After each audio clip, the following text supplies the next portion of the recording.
Good morning, good afternoon, and good evening, and a warm welcome to all the participants and our esteemed panelists today in this webinar series, which is ably supported by Mr. Ashish Garg from KGK as well as Ms. Nirupa Bhatt, and we are 7th of the webinar series.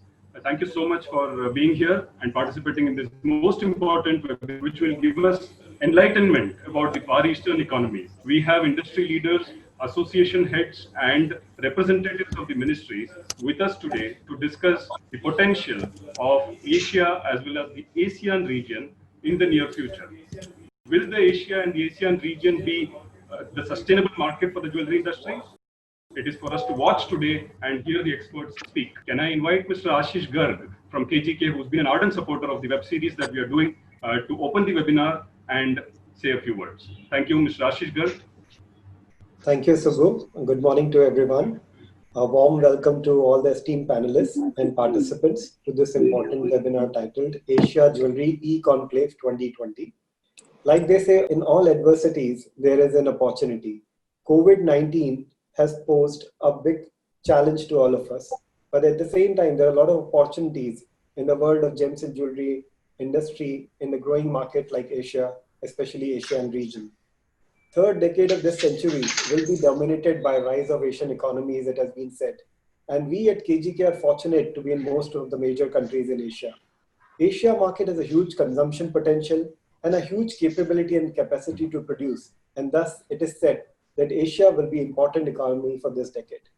We are all eager to know this potential of this region and precisely why we have with us today Gems and Jewelry Association heads, representatives of respective ministries, and dignitaries from the key economies of Asia.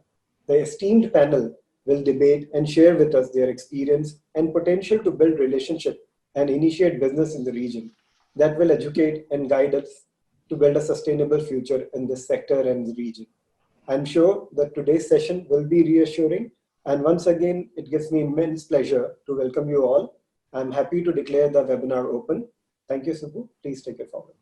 Thank you so much, Mr. Ashish Garg, and thank you very much for being an ardent supporter with Ms. Nirupa Bhatt for the webinar series. It gives me immense pleasure to welcome Mr. Prakash Chandra Pincha, Regional Chairman, Gem and Jewelry Export Promotion Council, India.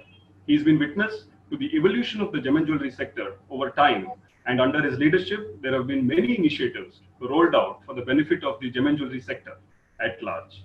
That has obviously borne fruit. It is indeed a pleasure to have Mr. Prakash Chandra Pincha representing India for the panel discussion today. Thank you and welcome, sir. Thank you, Anand, for giving such an exaggerated introduction of myself.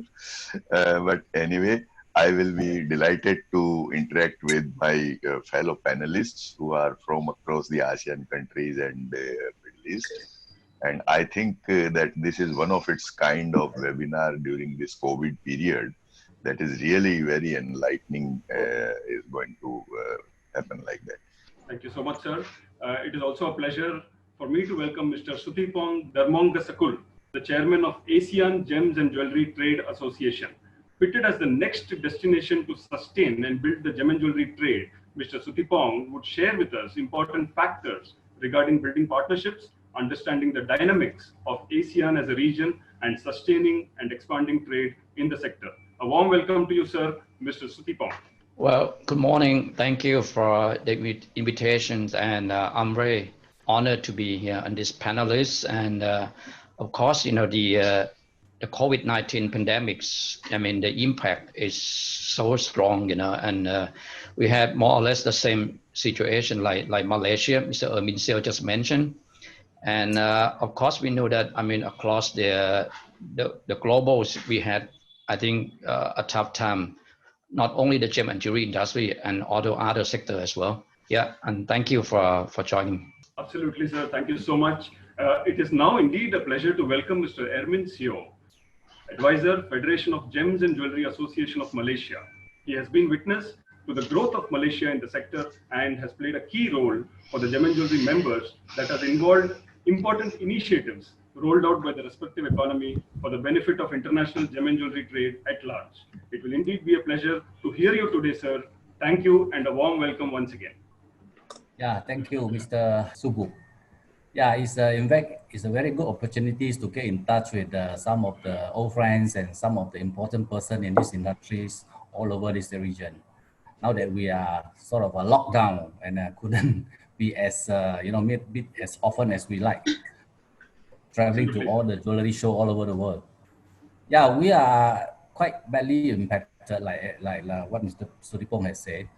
So the business is just slowly to getting used to it, and some of them make some changes, and we are just trying to adapt and to survive at the moment actually. But we hope with this webinar we get more context and get more info and feedback, and hopefully it helps. Thank you.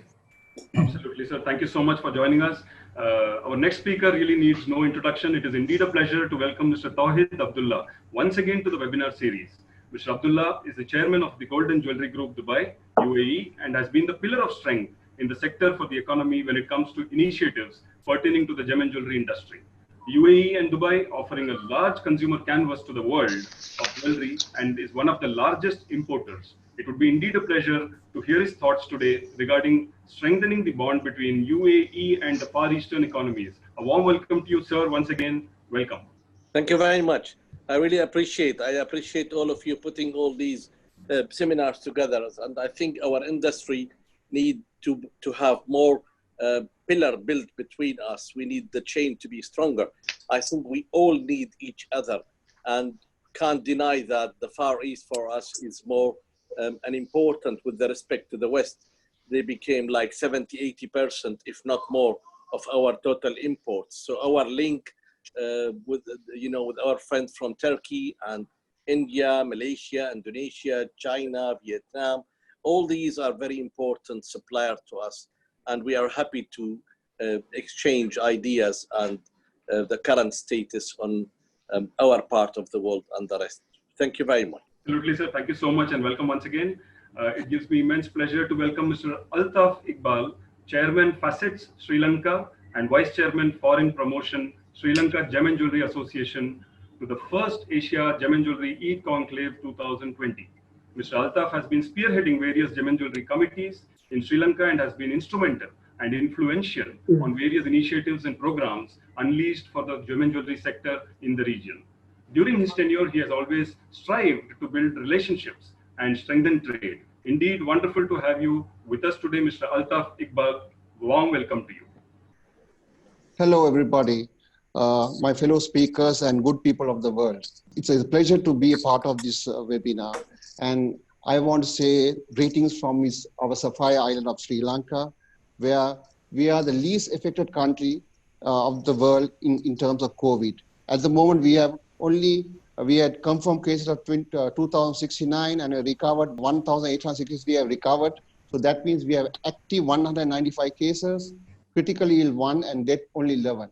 So we are all bound for business now and open to the world. Thank you. Absolutely, sir. Congratulations and welcome once again. It's indeed a pleasure now for me to welcome Ms. Lee Yen to the first Asia Gem and Jewellery Conclave 2020. Ms. Yen is the ICA Ambassador to Vietnam Gemstone, Pearls and Jewellery Association. Vietnam is destined to play a critical role when it comes to international trade regarding gems and jewellery. No wonder Hanoi is fitted as the next global trade hub for the sector. Will be a pleasure to hear you, ma'am. Welcome once again to this exclusive webinar. Thank you.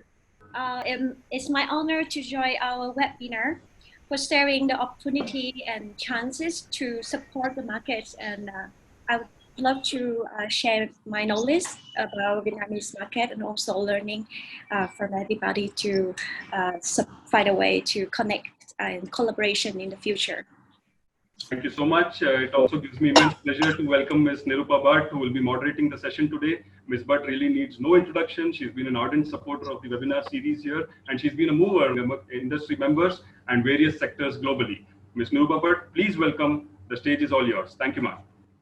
Thank you, Subbu and the New Jeweller Group for anchoring and making sure that we create this platform. And Ashish, thank you for actually initiating this entire idea of connecting all of us to really share and learn. It's a great platform. And I don't think whether even in the physical form, we never had a connect with all these hubs and centers of Asia. Each center, whether it is Bangkok, Malaysia, Vietnam, which has emerged as a very strong center, that we ever have connected or we thought of collaborating. And I think this is a great opportunity for all of us to really connect with each other. Because the jewelry industry has a very special place in our culture, in the Asian culture. And we have seen that historically jewelry, when I say jewelry in Asia, we think mainly as gold, is seen as a investment tool. However, with the passage of time, what has happened is that the consumers across our entire region have changed very significantly. The way they dress, the way we communicate, the women have changed. They are playing a much more prominent role in the society than ever before. They are looking for recognition. They want to be able to demonstrate their presence as well. Given all this, the question that we need to really ask ourselves, that the markets have evolved, the consumers have evolved, they have changed so much, and we see all around, our kids and, their friends and the younger generation. How much have we evolved as the industry? Have we been able to really keep pace with these evolving consumers, the aspiration of women? And so there are two important topics that I thought we can discuss today with the experience that all of the panelists have, and I think they all come from extremely, interesting backgrounds. One is, what do our consumers want? And the second very important thing is, how can we really collaborate with each other to grow the total demand? And what are the options which are available to us? So what I would like to do is that I have a couple of questions that I would like to ask each one of the panelists. And after that, we would, depending on the questions which which will be posted on the chat, and I welcome everyone, all the attendees, to please post their questions on the chat. I would also like to thank the supporters of this webinar, the De Beers Group, Get Diamonds Group, and also Kion International, who have been supporting this series as well, so that we are all able to create this platform. So if I can start with Mr. Pincha. India imports historically in the past, let's leave this year, about 800-900 tons of gold every year. According to industry sources, about 600 tons of gold is used for jewelry fabrication. So in this new environment post-COVID, do you believe that India will continue to import such volumes? And how has this pandemic impacted the retail environment here in India? And what are the steps that the government has taken to support this industry? Yes, ma'am. That's a very relevant question. India, I believe, is the largest market among all the participants countries in this Asian region after China. And domestic consumption is used, and I believe I have the figures of 2018 and 2018-19. Our financial years in India start from April and end in March. So April-March figures are, for domestic consumption, we imported 743 tons. Okay. So and the year previous to that, 787 tons, and almost we are in between 750 tons or 800 tons or like that. So it is a huge quantity that we are importing. But as you asked me, post-COVID scenario, whether we shall be keeping on importing this, I believe yes, we shall be keeping importing once the things come to normal. Because the past experience has shown that the gold demand in Indian population is static, and it is not affected either by rate changes or by regime changes or by any other things. Although the population is increasing, but maybe per capita gold consumption might be decreasing a little bit. But I believe that total consumption as compared to the previous financial years will be, you can just reduce this period of COVID until it normalizes, but ultimately it will spring back and come to normal. Maybe we can just give margin to this financial year from April to March, but ultimately it is going to come. Number two, what, as you asked, what government is taking care of this industry. You see that there are certain constraints before the government, but still the government is bound to take care of this industry. The constraints are because ours is a resources starved government, and from everywhere they need revenue. And this import is a heavy burden on the government exchequer because a lot of foreign currency is spent on this. But apart from that, the fact is that because of this industry, a huge number of people are employed in India. And according to government data, if it is around 5 million artisans are working, but that is at a very conservative level.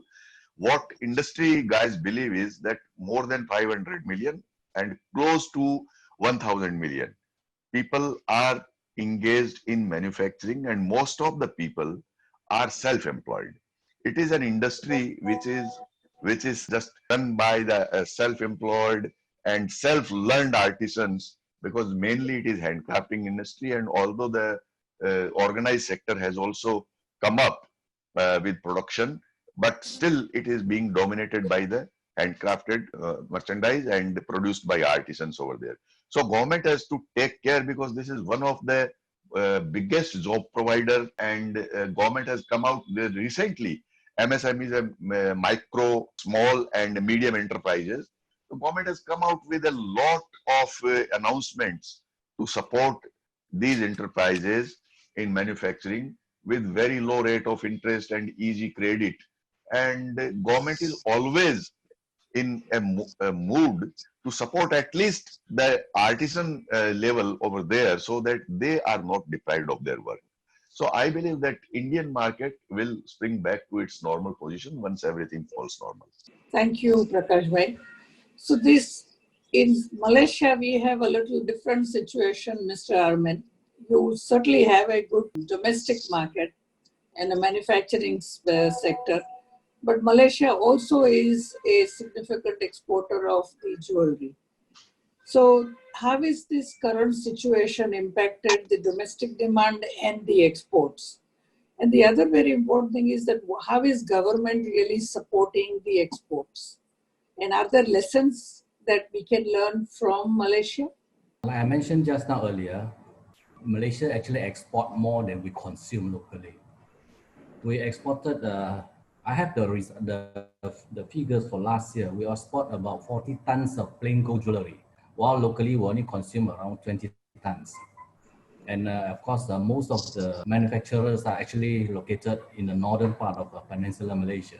But now that this COVID has more or less closed down a lot of markets worldwide, so the local manufacturers are actually turning, the exporters are actually turning to the domestic market.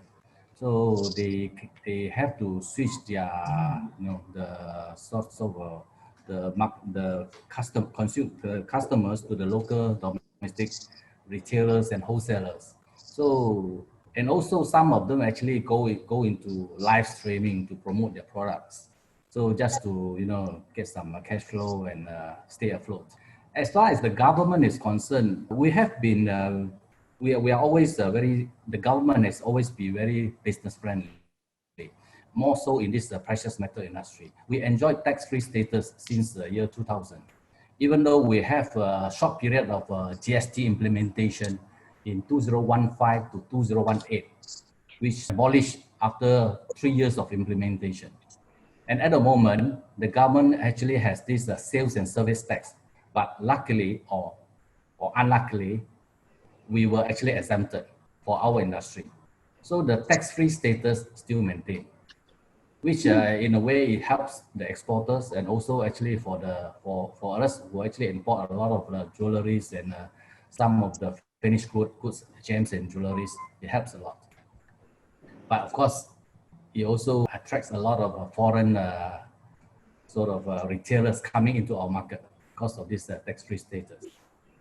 Can you share a little more information about the use of technology in the manufacturing sector? I think most of our exporters actually, when they first started, they actually get their technology mainly from Italy.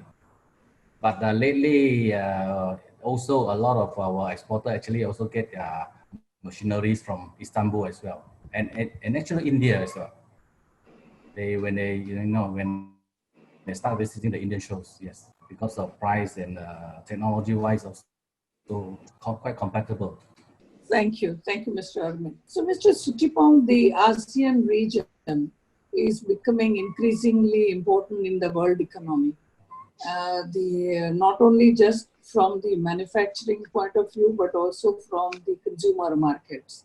Yeah. The Asian consumers are becoming more and more important. They are buying more jewelry and everything. I think they have become more and more aspirational in what their lifestyle has changed and is evolving over a period of time.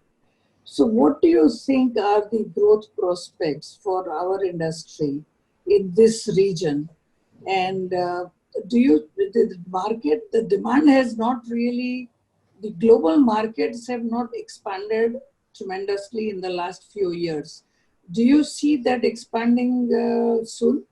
First of all, I'd like to say that, the ASEAN countries had not been only recognized as manufacturers and exporters of gems and jewelry products, but the ASEAN also had more than 600 million of people who could become a potential consumers. Okay, so I mean, in short, the ASEAN country is considered as the main production base for the gems and jewelry in the past several decades.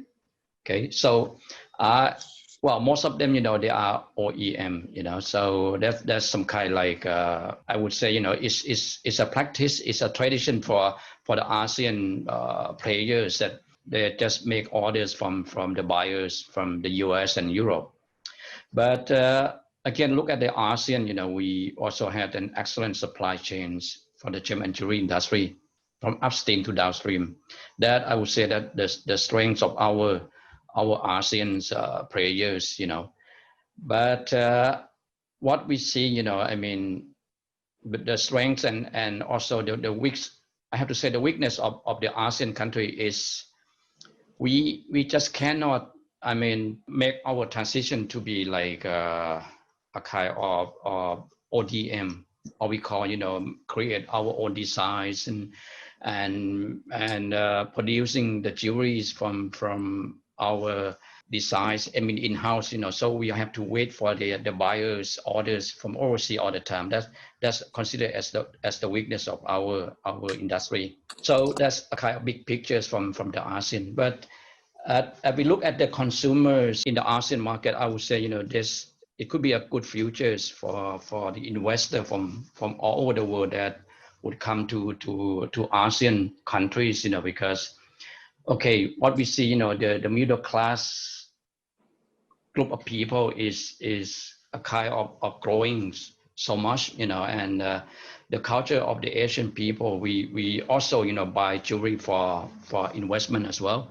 So, but again, we are more or less the same as Malaysia. No, because Malaysia is part of ASEAN, okay? So we export more than we consume in the domestic market. So what to do now, how we could create the domestic consumption among the ASEAN countries. This is will be a good question that we need to probably to pursue from now. Okay. You mentioned something about design, that is a weakness. So if I can just maybe pursue this a little more as to what do you think we can do in this part of the world to really address that, the design requirements? How can we build on that? If that is the weakness that we have recognized, are there steps which we can take? Is there something we can do to really address that issue? Well, yes, it's wide open, for the ASEAN, players, okay? to jump to the next step. I mean, to focus on designs, okay, with their own branding strategies. So they should do both, you know. I mean, create their own designs and their own brands. So, and we need a support. We need assistance from the authorities, or from from the player, from Italian, that they are very strong in designs and marketing. So we need those people, you know, to come in and probably make some kind a mashup, you know, or kind of joint venture, set up a designing schools, or a designing institution in Thailand or in ASEAN, because so far, you know, we don't have a good designing school. Okay, we seem to have some kind of institution, you know, in Thailand, in Myanmar, in Singapore, but I don't see, I mean, the best one that could produce, you know, a good designs and making the ASEAN country to turn to be a designing countries, you know. But it's wide open. It's wide open. Okay, thank you. So that is one area I think which has come up again and again for our industry. Design is something that we need to work on. If I can switch to the gemstones for some time. So Mr. Altaf, great to know that the island of Sri Lanka is not affected so much. So very pleased to know that, and wish you all the best, and the entire country, that you all remain safe. One of the Sri Lanka, of course, has great sources of the gemstones, and this mining sector is supported very tremendously, and to safeguard the interests of the local miners. Now, post-COVID, the question of the sustainability and, you know, the environment, etc., are becoming more and more obvious. So do you think post-COVID, or are you thinking in any way to open up the mining environment and the situation so that there is more foreign direct investment there, or whether you have the investment, or even within Sri Lanka, how can it become more organized? Will it move beyond the artisanal miner community? So if you can please throw some light on that and help us to understand what that situation is, and how do you think it will evolve? Yes, thank you very much. Firstly, Sri Lanka for past 2000 years is focused only on artisanal mining, and we have no policies to allow any large-scale mining or foreign direct investment in that area, only in that area. But other than that, you can set up trading houses, you can have manufacturing plant. We are trying to actually deliberate with the government to have a free trade zone, especially in the port of Hambantota, to set up some manufacturing plant for the Indian diamond cutters, you know. So those talks are in progress now. Sri Lanka is very much business friendly in terms of allowing foreign companies to come in and set up shop here. But on the mining side, we are very particular because we don't want to harm our environment. We are very careful on that, and we don't want any large-scale mining projects to happen in Sri Lanka. Our new narrative post-COVID is all about ethical and sustainability sapphire trading. So we are very much focused on sustainability in terms of compliance, not in terms of a competitive edge. We are very careful, and we want to have this new narrative of ethical mining practices and sustainability chain. So that's a key word we are working on, the industry. Industry has already opened up. You know, we are one of the 10 least affected countries in this COVID issue. And we pray and hope that the rest of the world recovers fast. And we are very much open for business now. It's been 3 weeks that we have opened up now.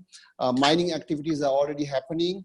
Schools are going to be open by Monday or Tuesday. The schools are going to open. All the other trading are happening. The airport is going to be open somewhere on August 1st as scheduled. We are going to welcome tourists from the first week of August. But we have a COVID kind of system where the foreigner has to bring a test and come before 74 hours before landing, and he's welcome to the country. So all in all, we are geared for businesses. Already we are purchasing our rough from our miners. Miners are back to work. And I think looking at the ASEAN region, and especially we are very much lucky to be in a position where we have a big neighbor as India next to us with a very active middle class. So we are very much focused on our Indian dealers to come to Sri Lanka to purchase their gemstones, and which they have done for so many years. And also our Chinese dealers who will come in bulk to buy stones from Sri Lanka. And we also welcome dealers from ASEAN region to come. As you know, we have annual show facets here every year, and this year we are not going to have. And our post-COVID plans are, still in loop to have a virtual facet show this year, because we have been continuing this show for the past 30 years, and we don't want to let go. So we are going to a world-class platform, virtual platform this year, and we are working towards that.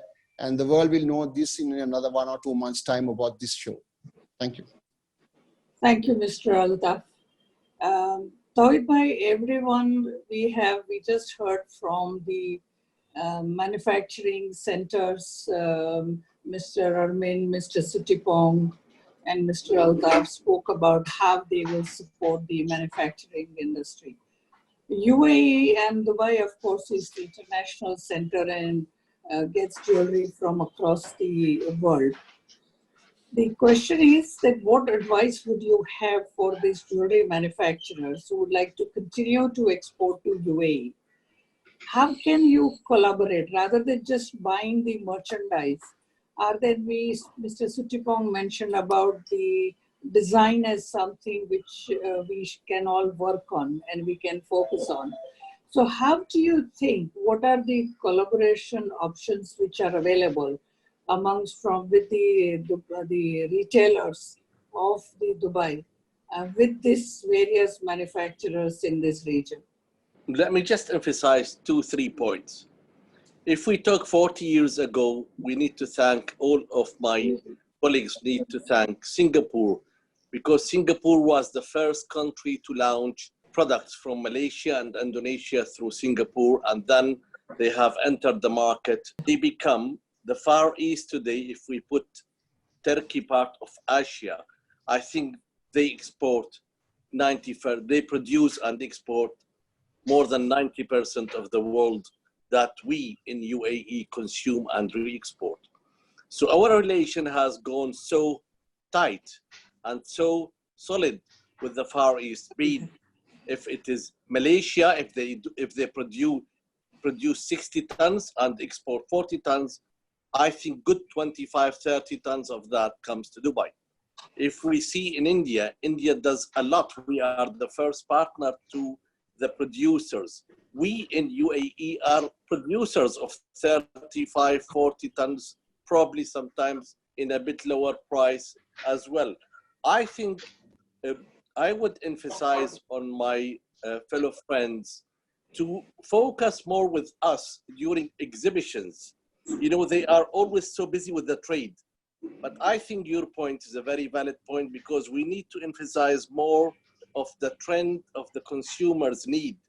Today, with the gold price about $1,800, I think there should be some station that we have to pose and says, maybe it's about time to start producing jewelry with less weightage. Now, the Far East is producing 18 karat. They have taken over the Italian, probably not by model, but by manufacturing size. Of course, still the Italian, they are pioneer in introducing designs. I think exhibitions and have more time to visit us in Dubai versus the retailers. And we know that United Arab Emirates is made out of a well-organized groups. Probably 20 groups present 80-85% of the size of the trade. So I think we deserve, and we would request them to start giving us only couple of more days from their visits every month to go and have more around the market, and the world is so open to start enhancing a little bit on more variety the consumers need.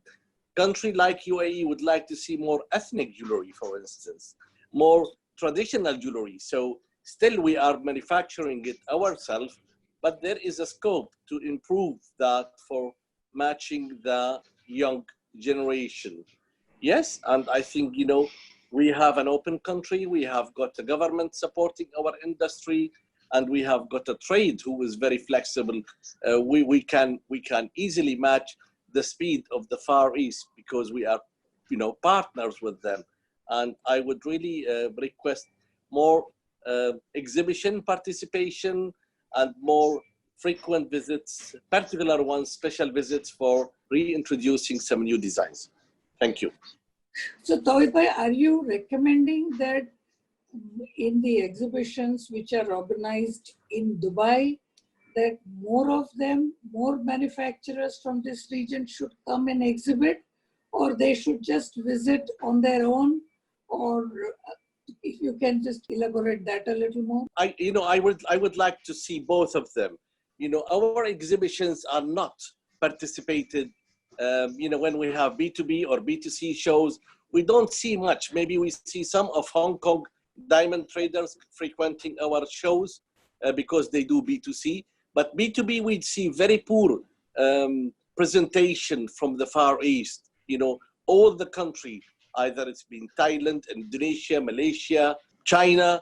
We would like to see more of them in both ends, frequenting the 85%, which is organized trade by 20 companies, give us more quality time for designing and developing design, and participate in our B2B business to be able to cater more the other part of the world to come and help us on.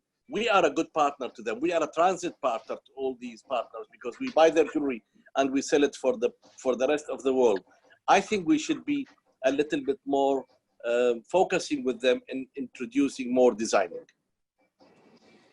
Thank you. I think the challenge also, Tawhid bhai, and maybe that is something that the Dubai Gold and Jewelry Group can probably discuss and take it up later, is that there aren't really many B2B platforms in that part of, in the GCC region as such. So maybe something to think about as to post this situation, that how can we create such more platforms to work together and collaborate? We need, I think we definitely need a little bit more attention rather than the pure trade and exchanging kilobars to jewelry. We need to have a little bit more time for more creation, probably. And remember one thing, that the East countries has got a big advantage versus our friends in Italy, for instance, because the Italians still, they are living with the loss of fabrication to 3 and 4 and 5%, where on the Far East it's not existing these. So the advantage with the gold price moving so high, there is a bigger chance to take more piece of the cake from the on the Eastern country versus the West. I mean, there is a big chance for more doing business. Great, sounds good. So, Ms. Lee, Vietnam has certainly emerged as an important manufacturing center for many, many industries, and certainly for the gem and jewelry industry. So how is the local situation? Is it open? Is it easy for the foreign countries, foreign businesses to come and do business there? What are the issues or on the taxation front? Are there free zones where the companies can come in? Can they access the domestic market? So let me give a short brief about the whole picture of our industry first. I would love to share about a positive fact and the fact to improve. So the first positive thing that we are one of the important source for important gems as rubies, spinel, and mellow pearl. But it was closed before the license to mining, even for local. It's so people working by a small group. But the good news is that now our government start to allow for the license of real scale of mining for local, and also for the policy of joint venture. And this is a good news. Then about the facts of the negative thing is that our taxation right now is still high. And then the marketing is still weak about this. But then our government had opened for the plan of the special free zone projects within Phú Quốc Island, Vân Đồn District, and also Vân Phong Bay, which is supposed to be the free zone industry, but this will be still the future. And then for the moment, since late these years, we are one of the top 10 country growth on the tourism and also the hubs of investment. Therefore, the economic in our country is grow, and the consumption value of the gem industry also increase. But from the past, we have the habits of buying gold and diamond. But now slowly we open the appreciation to the color gems of the local and also foreigner who based in Vietnam, and also tourists. So this is good news. And another positive fact that we have very good human resources with the very good skill handicraft. But then the negative fact to improve is that we don't have yet the modern machine with the people who training this kind of technique. So for our industry, we still lack of some very important facts for the business in general, that we don't have yet the institution school to educate our traders or consumer. And also we don't have yet international trusted brand laboratory to issue the certificate, which make people sometimes feel difficult to purchase. But then now I could see a lot of foreigner companies start to come to Vietnam, and we using the international certificate inside country. So right now I just wanted to add, and then about the COVID, we already open to normal life since few months. And so every factory is now open in our industry, also the other but right now, the moment we still have the impact of worker who don't have much jobs. So it's a very good time to focus on activate mining in manufacturing right now at the moment in Vietnam. Can you shed a little more light, thank you for all that, on the free zones? Are there free zones in Vietnam, any focus specifically on the jewelry manufacturing or gemstone cutting? Actually, right now what we use is mostly for the CO from the Asian country that really work for the moment.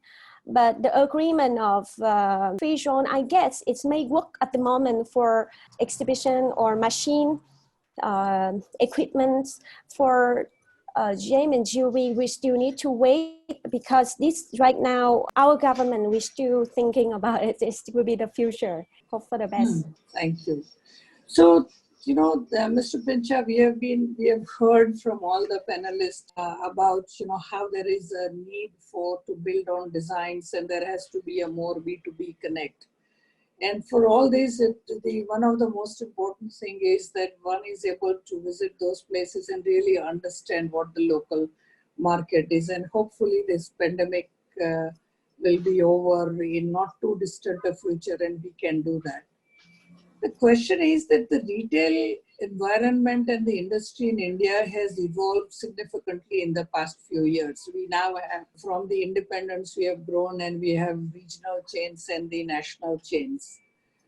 Some of them do have presence in Singapore and Malaysia, but again, the focus is mainly on the Indian population or who live in these countries.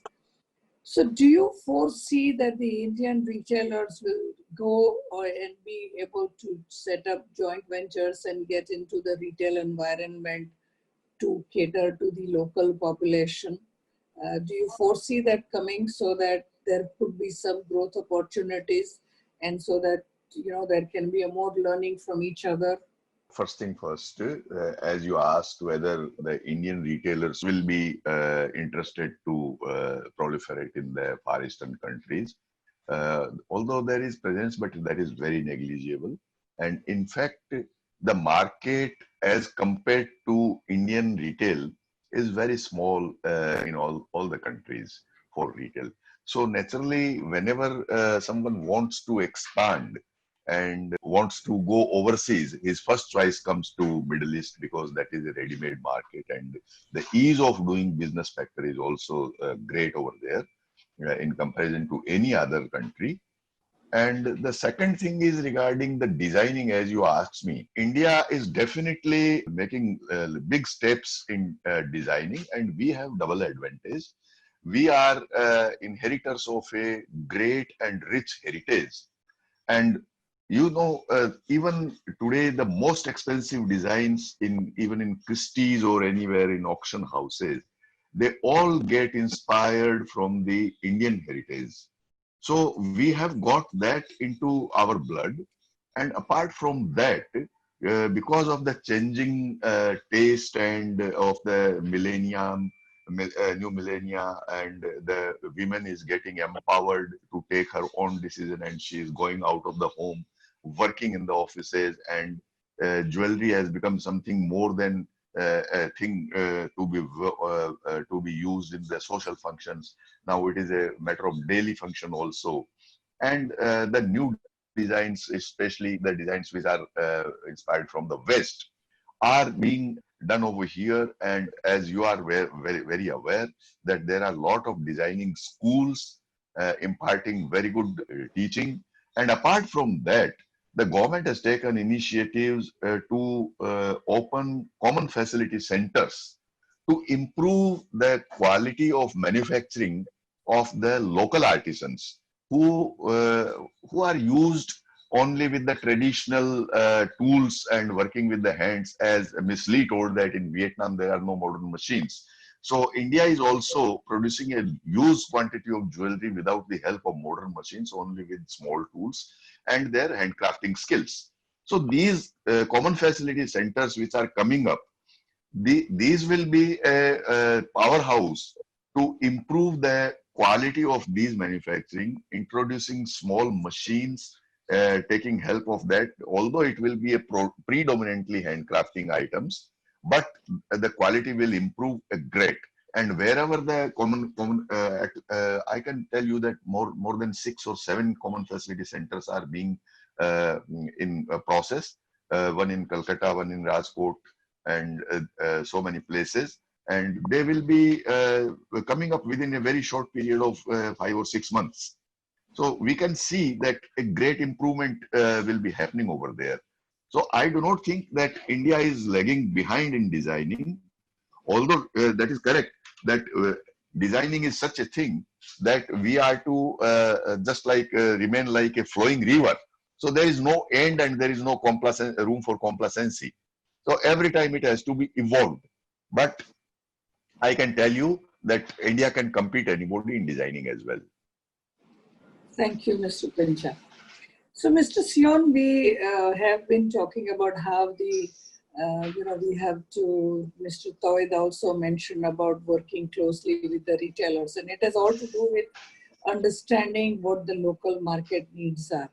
Can you please help us to understand how the consumers in Malaysia have changed, their desire, what has changed in what they like more, how have they evolved? And also, please help us to also understand the presence, if there is any, of the luxury brands in Malaysia. Do they source locally like the Tiffany's and Bulgaris of the world? Yeah, answer your second part of the question first. Yeah, we do have these foreign big jewelers station outlets in Malaysia, especially in Kuala Lumpur. Tiffany, Mickey Moto, and some of the big brand like Christian Dior, Gucci, they're all here in Malaysia. And also some renowned retailers from Hong Kong, Chow Tai folk, Luk folk, they are all here in Malaysia. Even in India, we also have Jewelocas and Malabar open up stores in KL. Yeah. So even though our domestic market is not that big, but I think because of the ease of entries of goods, because of the tax-free status, which actually bring all these big retailers from overseas setting up their stores here. In terms of design and basically we are more like a plain gold jewelry market. I think about 80 to 85% of the jewelry sold actually is more on a plain gold.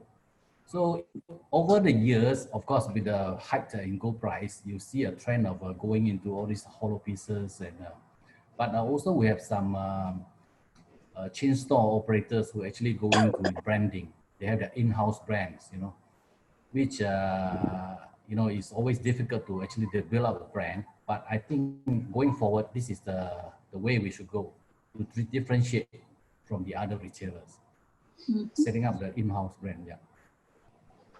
Thank you. Subbu, do we have, how much time do we have? Do you have questions or may I continue? Yes, I have questions, ma'am. What do you suggest? Should we take up the questions now? Or why don't we take up the questions? If there is time, I still have questions for the other panelists and I can ask them as well. Great. Can we also play a video for our sponsors? Is that okay? Please. Yeah, Anand, yes. Can you play the video? Yes. We are truly thankful to Get Diamonds and De Beers for having supported the webinar series. And we have a small video, post which we have got a number of questions which are so exciting, especially on the diamond jewelry front, which I will be posting one after the other after the video. Thank you, Anand. It's also a pleasure for me to welcome delegates from Hong Kong Jade and Jewelry Association. Today, it is not the strongest that survives, but the most adaptable. The World Federation of Diamond Bourses is constantly adapting itself to an ever-changing reality. That's why we are proud to present Get Diamonds, our new state-of-the-art online diamond center for the industry, by the industry. With Get Diamonds, you get transparency. You get a competitive free market that gets you more business. That's how in 5 weeks, you get a platform with $5 billion in total value.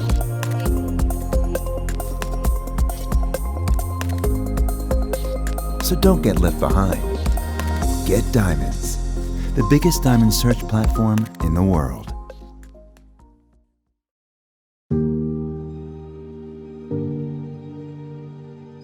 This is a diamond created completely by nature.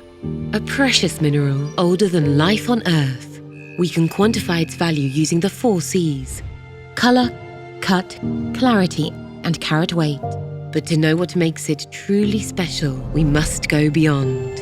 At the De Beers Group, we want to share our expertise with those who value these exquisite gems as much as we do.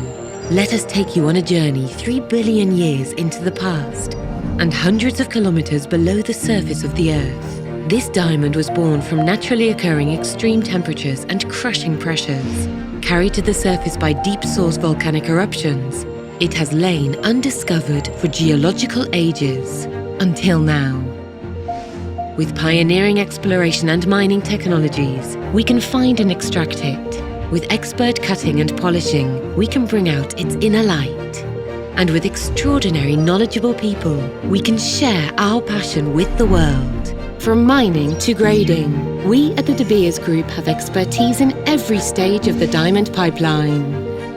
This has given us the tools to build innovative, flexible and enriching courses, both online and laboratory-based, to help you better understand how these stunning gifts of nature came to be. Because if you love diamonds, your customers will too. Go beyond the 4 C's. Discover a story billions of years in the making.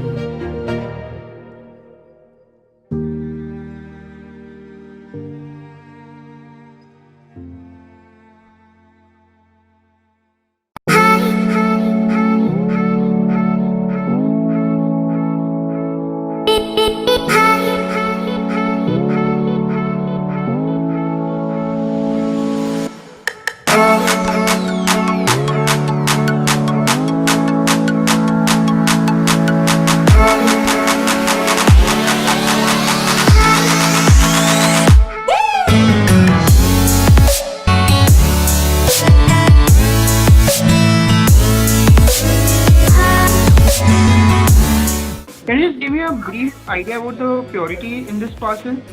The parcel is similar exactly to the way it was the previous month. Can you see me the heavy PK? Would you like me to weigh this for you? Yeah, can you let me know the pointers, please? How much is the percentage of color? Yeah, can you show me the weak models? And then if there's any other thing that you want him to weigh or to take out, then he can do this for you also. Since you guys are not able to see it, of course, by yourself at the moment, we're trying to give you the maximum confidence by showing it to you in this way.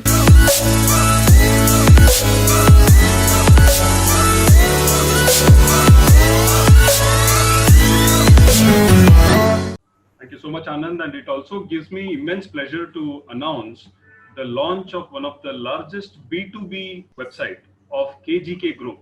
We had this webinar earlier on digital media, post which we were asking the jewelry industry members, in fact, Mr. Abdullah was also one of the speakers, to launch their own websites, to go online, to go digital. And it gives me immense pleasure to announce today the biggest launch of KGK's B2B portal website.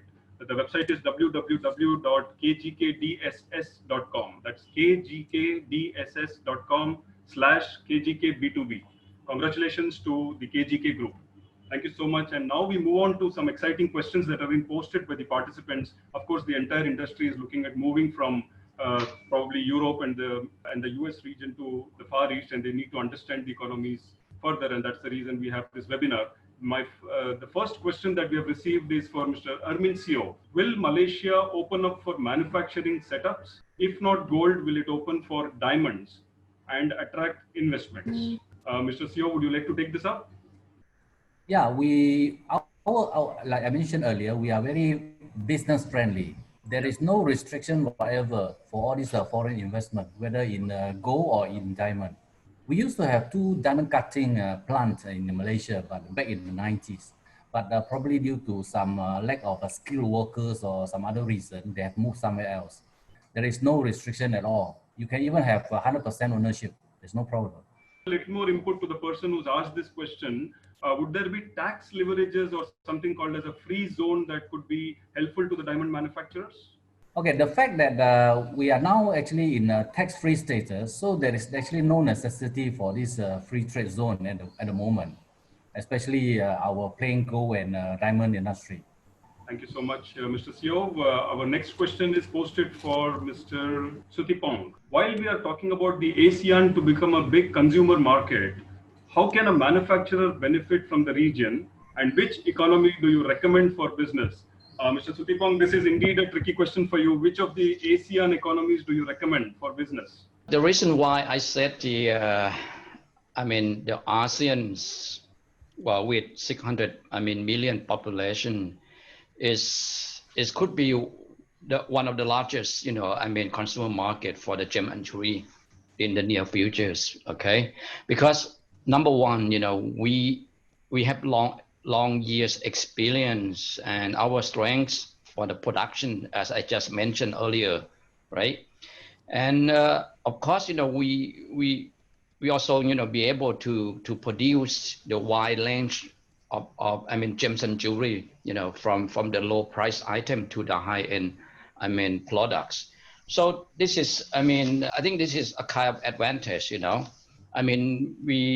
We can produce everything from our own regions, and of course selling into the ASEAN region with a big consumption that could be created by some kind of strategies, And the other point that I just said, the foreigners, especially on the gem and jewelry from other part of the world, from the US, Europe, and on the other country from Asia Pacific, they look at the ASEAN as a new market, a new opportunity. So I've been talking with a lot of investors that they want to penetrate the ASEAN market because of they see the huge market size, okay, the potentials of the ASEAN people that would like to buy the jewelry for not only for the for the we call a fashion, but also investment as well. So what we look, right now is, if we could say something to the foreigners, okay, from other part of the world, in the German jury, we would like to say that, it's a big opportunity for them, okay, to utilize the production landscape, okay, to invest on designs, okay, as I just mentioned, this is a weak part of the ASEAN region, so they could invest on designs, innovations, and there could be product innovation or marketing services like digital platform, the branding strategies that we need it, at most. So the goal is, ASEAN had been very strong for the production, but how to pursue to make ASEAN as a trading nation, okay? So, look at the US, Europe, okay? The impact from pandemic is, okay, not only them, but of course, we've been, producing, exporting to those countries. So what happened now? We cannot make anything, out of the country of the ASEAN because, they're closing the shop, they're closing the country, and, we cannot traveling. So why not just look back in our own regions? Okay, we produce, we just consume our product. And beside that, look at the Asia Pacific. Asia had great potentials, okay?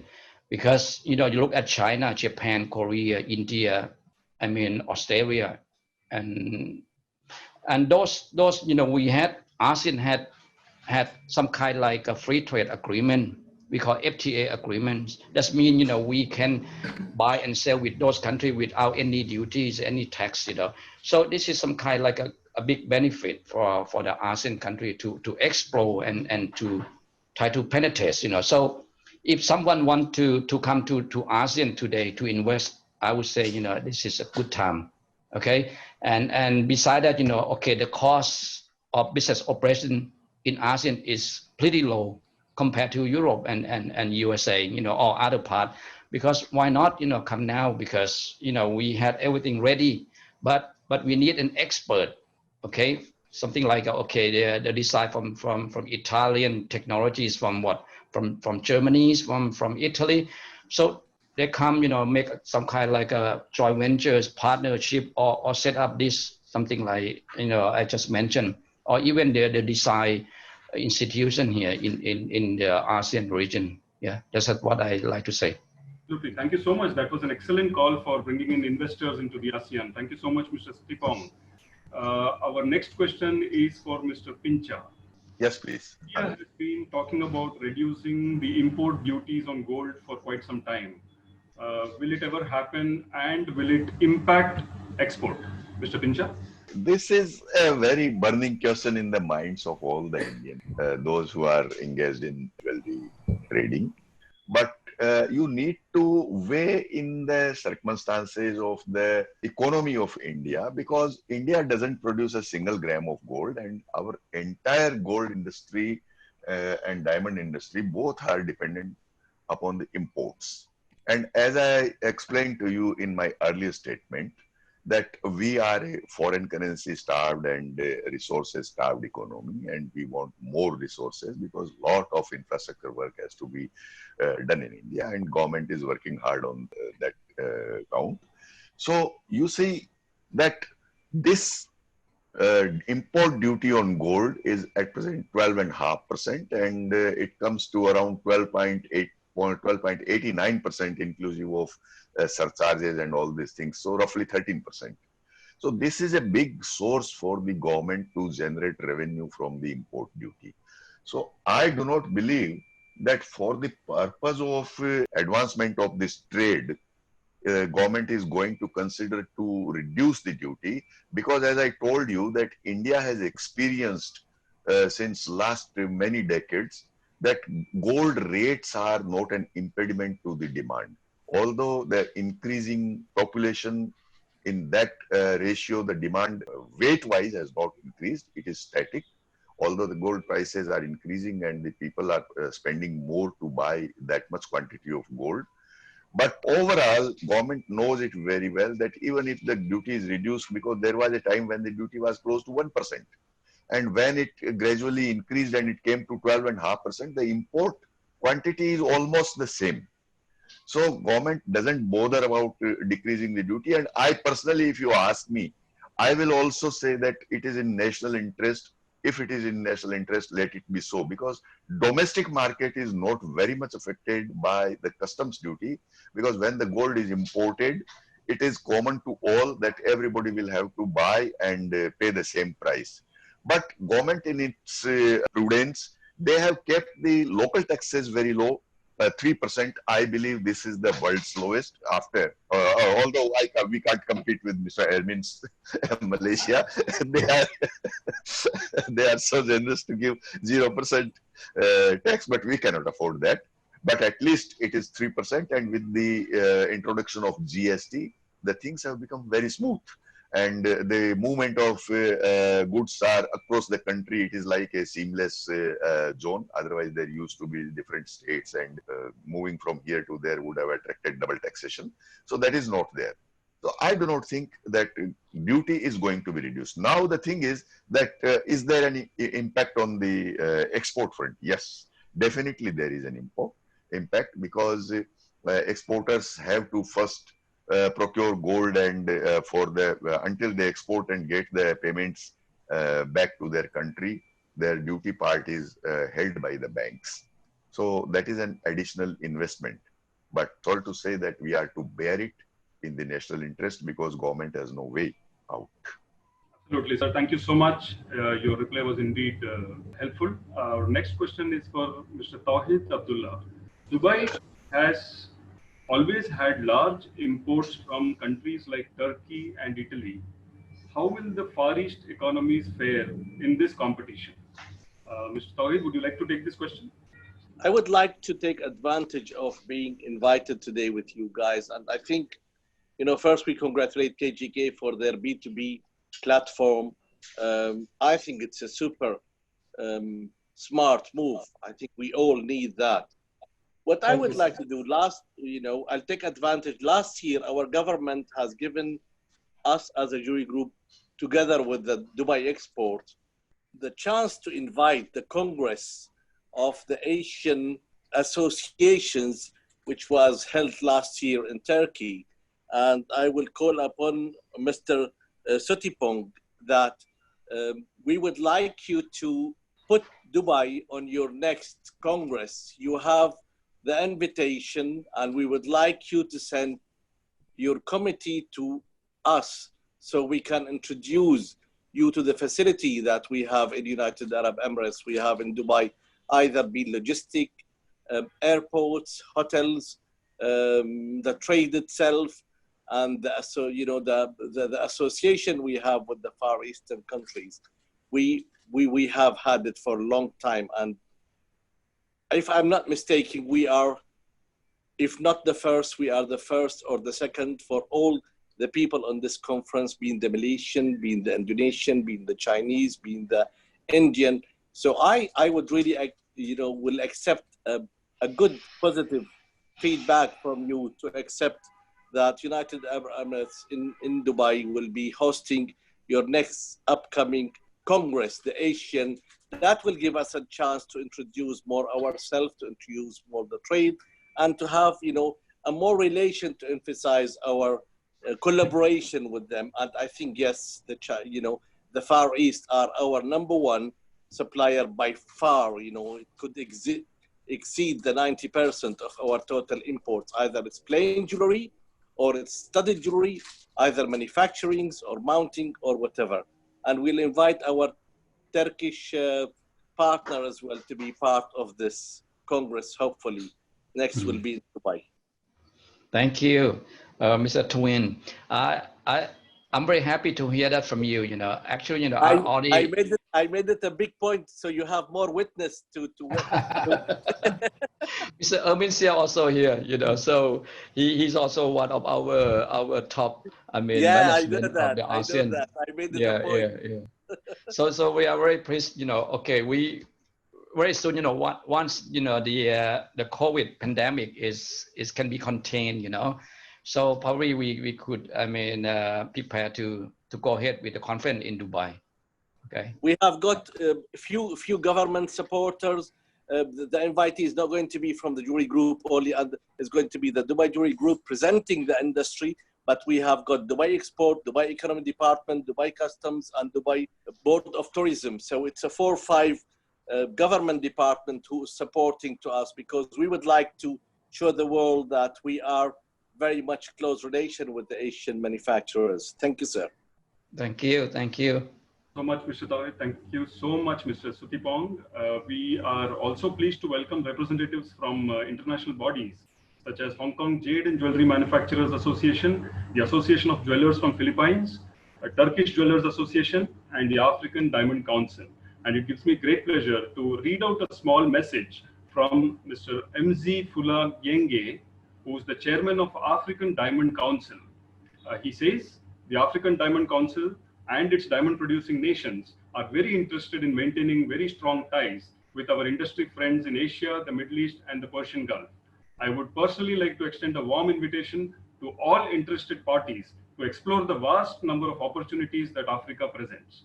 Here in Africa, we do not overlook the potential of those participating in today's webinar and would welcome progressive dialogue in an effort to promote sustainable industry links. Again, you are all free to visit, initiate business, and can count on the African diamond producing nations for support. Thank you so much, Mr. MZ Fula Genge, Chairman of African Diamond Council. Thank you so much, sir, and welcome. The local market potential in Vietnam for diamond or diamond jewelry. How companies can start operating in Vietnam with respect to diamond and diamond jewelry, and is there a potential in Vietnam? This question is for Ms. Lee. Yes, sir. Diamond is very, very potential in Vietnam, as I mentioned before, and now it even grows very much. Because in our culture, everybody will need a diamond first before any another gem, and then by the time they would increase the size. And as I see a lot of company now from India, from Hong Kong already, they open the office in Vietnam and company in Vietnam. But for the moment, as I know, it's a joint venture with a local partnership, and that's how the trader do it at the moment.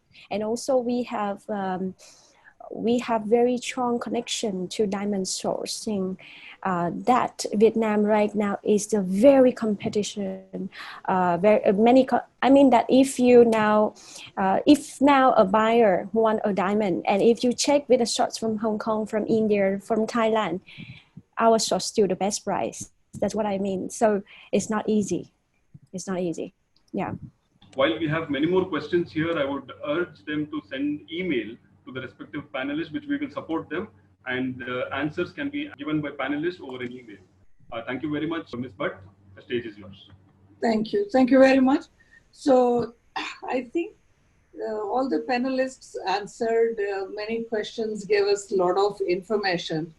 But I would also say that more questions are raised. More than more questions, I would say I think we see opportunities exist to really co-work and collaborate with each other. I would also like to urge the New Jeweler Group, Subbu and your team, to take up a couple of things, which is one which emerged very strongly, 3 things which emerged strongly. One of them is about design collaboration. I think something that you have been doing in the Middle East region, and you organize those design competition as well. I think it may be worthwhile to really combine the ASEAN country. I don't know, maybe there are options which are available. And to Tawhid Bhai's point as to how can the retailers and the manufacturers work together. Design is the link which will bring them together. We have Mr. Altaf, who says that there are beautiful color gemstones from their country as well, cutting that happens there, the manufacturing, which they have some beautiful jewelry which I've seen at the facets shows in the past. So I think we need to really create some kind of a platform, and maybe there is an opportunity to do that. And then maybe follow, because another thing which is, we do have a lot of trade shows, but I think they have become so big that maybe we are not able to really connect in a very meaningful way. So can we really do something to create more meaningful B2B connect opportunities, so smaller platforms? Maybe design is a reason that we start connecting with each other. And I would say the third most important point is, Mr. Sutipong mentioned a couple of times the population and the market size of 600 million. The question is, what can we do individually or collectively to grow that demand? Can we just keep presenting them the same thing? Do we have to come up with some other strategies? What should be the plan? So I think, Tawid Bhai has invited Mr. Sutipong, and I think Mr. Arvind, and they were all smiling. India is always supporting the Dubai trade and the ASEAN trade, Mr. Altaf and Ms. Lee. Maybe there is so if the Congress is being held, I think one has to, or even before that, start focusing on how do we really create demand. I think that is the key. If we start working on that, and I think that is the key question, if we have good demand, I'm sure the manufacturers would invest in technology, bringing in designers. We do have some good designers. I think Maha is on this, is one of the guests on the webinar as well. And we have many, I'm sure, in all the countries. So I would say this some webinar has really raised and offered some great opportunities to work with, beautiful gemstones from Sri Lanka to manufacture, and from Vietnam to manufacturing capabilities in Malaysia, Thailand, and work with the Indian manufacturers and the retailers in the UAE. So Subbu, you probably have one more challenge in front of you and a great opportunity in front of you. I want to thank each of our panelists sharing their views and sharing their experiences. Ma'am, sorry to interrupt.